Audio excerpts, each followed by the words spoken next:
Hey, Ken Briggs with Groundview Metal Detector Sales and Rental in Chippewa Falls, Wisconsin. Today, I thought I'd just do a video of the basic stuff that a metal detectorist needs. I see a lot of times on Facebook and some of the other sites that people have no clue what they need to get into this hobby. You don't need a very expensive machine.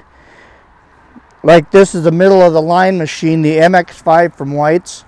It's got a 9-inch spider coil on it, and it's light, and it will do you just fine for years to come. You don't need to go out and spend thousands of dollars to buy a high-end machine and then get frustrated because you don't know what you're doing with it. Some of the things you need: in the summertime, I use the summertime headphones. In the fall, when it gets a little chillier, I'll use the bigger headphones because it covers my ears and keeps everything warm. But you want to keep a good set of headphones because you're not going to disturb anybody else doing this hobby. And you'll also hear the weak signals when you're out detecting with the headphones. Another thing is a digging tool. This digging tool works wonders. Put out by White's.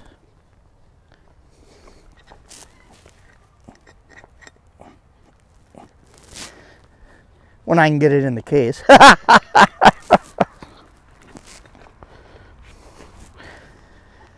Another thing I have is a pinpointer.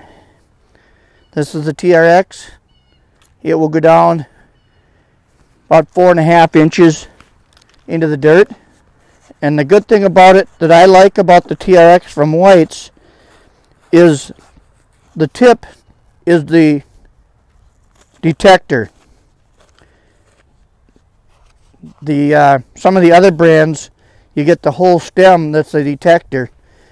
The thing about this one is when you're in a hole, and if it's on the side and you go down and you go past it, this detector will stop working. You back up and it'll start again, so you know that it's on the side of the plug.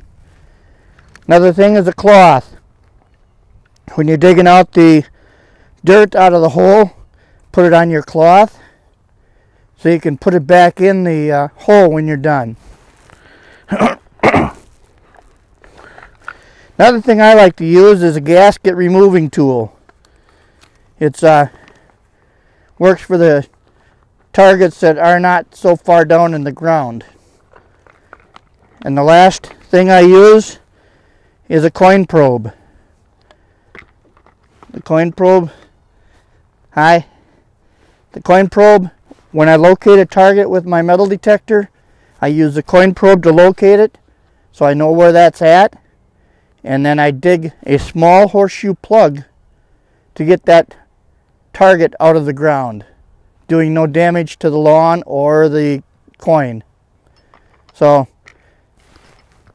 now I'm going to turn this on.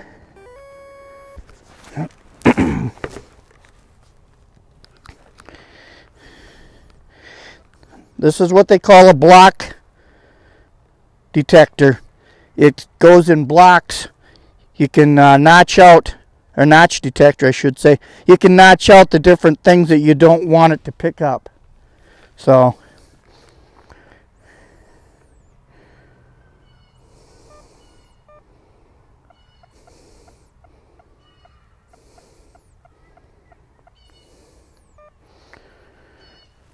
the thing of it is that you want to do is you want to keep your coil flat to the ground.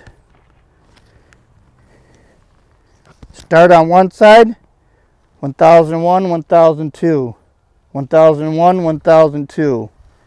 And that's the sweep pattern that you want. You want to keep that coil flat on the ground when you're sweeping.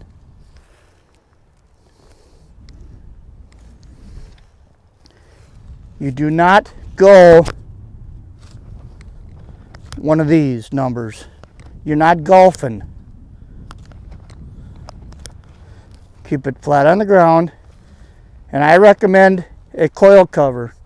People say you lose depth with coil covers. I've been detecting for 49 years and I've yet to lose any depth. So I swear by them. It protects your coil. So that's just some of the basics that will get you going out here. This hobby is a family-oriented hobby. It's something to have fun with. So get out and enjoy the good weather and happy hunting. One of the things I forgot to mention also is knee pads is a must to save your knees.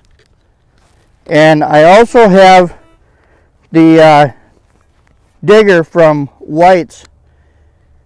The only time I use this is when I'm out in a field or a wooded area. I do not use this on people's lawns and in parks and stuff.